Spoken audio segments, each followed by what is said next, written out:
வணக்கம், யுவராஜ் பேசுகிறேன். இது ஒரு டிராஃபிக் போலீஸு எப்படியெல்லாம் நம்மளை மிரட்டி ஒரு 22,500 ஃபைன் போடுறான், ஒரு டன்னு கேஸ் போடுறது.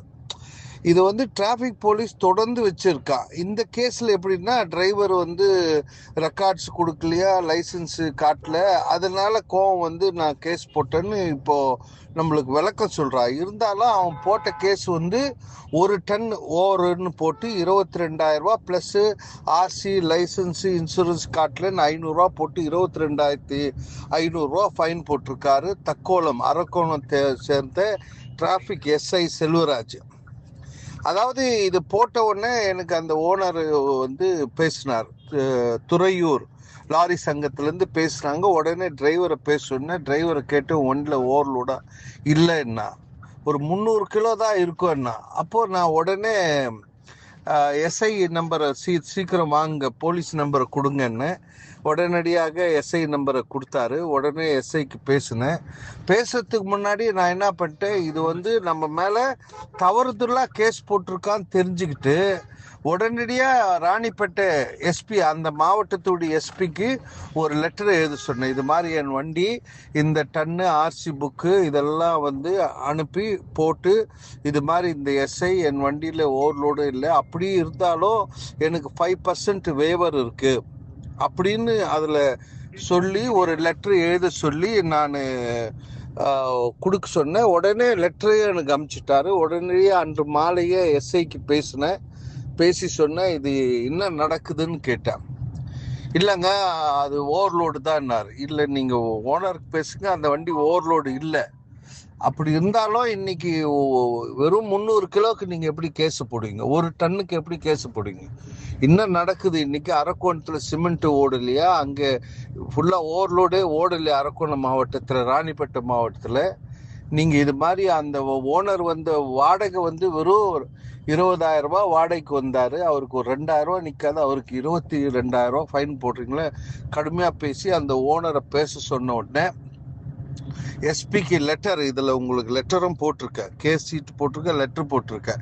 எஸ்பிக்கு லெட்டர் எழுதினோடனே அவர் பயந்து போய் இப்போ அந்த கேஸை விட்ரா வாங்கி கேன்சல்டுன்னு வந்திருக்கு பாருங்க.